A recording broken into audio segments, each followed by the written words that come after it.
good morning once again, Sanchez State team. I hope all is well. Welcome to On the Job Training Protocols number 3 for week 3, part 1. All right, just because in particular, I want you to know there's a couple parts. Excitement is in the air here. For as always, On the Job Training Protocols number 3, part 1, talking about throwing it back a little bit to chapter 5. We're going to talk about thermocouples, all right, old school bi-Stamattel thermometers. All right, and what we do have for you available when you do get a chance to come on campus, we have thermocouples that are more of an advanced technology where they have 4 attachments. All right, so simply I'm going to break these down here, how to use them, all right, what to look forward to at home, how to use them in your residence, but more important though, how to use them basically when you get into classes here at Daytona State and somewhere down the road in a professional setting as well. So we're going to go the old school method first, old school bi-Stamattel thermometer. Now, mind you, no on and off button.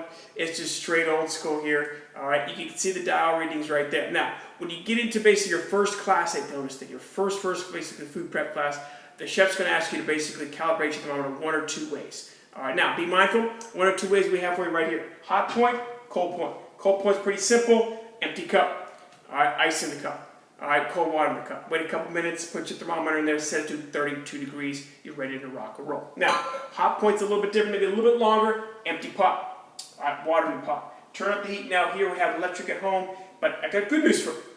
We have amazing gas stoves. All right, Viking gas stove ranges. All right, in the food labs. All right, at Daytona State. So it's something to look forward to, something exciting about. So this is just electric, but again, water's in there. Let it boil. Once it boils, thermometer goes in. 212 is your reading, ready to rock and roll. That's how you calibrate 1 of 2 ways: cold point, hot point, your old school bi-Stamattel thermometer. Now, be mindful you probably never use that outside the classroom. Most select you're always going to use a thermocouple.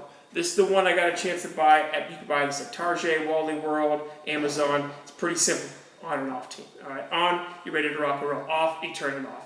Now, understand also, I mentioned at the beginning of the video, we do have thermocouples on campus that are very high advanced technology. We have the 4 attachments too. We have an air-based probe, immersion probe, surface probe, and a penetration probe. So it's significantly, you might want to invest in one of those in your professional lives someday down the road if you're manager, supervisor for your team. You always want to give your basically team the right amount of resources for them to truly significantly go about their job with the training protocols and policies and procedures that you have in place. If you want them to be at their best, you have to provide them the best resources possible. Right? I know it's a little bit expensive, but be mindful, it is well worth it. Do you truly think all your employers are going to come in and calibrate the thermometers? Or to me, are they more susceptible to doing so by pushing the on or off button? So I want you to think about that and you get a chance to go through it. But be mindful, thermometers at home, I'd recommend that you have it. I'm going to take in videos next week when truly we talk about proteins, carbs, and starches. When we look at the internal temperatures, everybody kind of looks at it, it smells it, looks at it, think, well, I think it's done. The recipe says, 20 minutes at 325. All right. The only truly way you know something's safe, consumable, and sanitary to eat, all right, is you take the internal temperatures that we're going to learn in Chapter 8 this week. So throw back to Chapter 5 with thermometers, but it correlates right into Chapter 8 with the internal temperatures of food.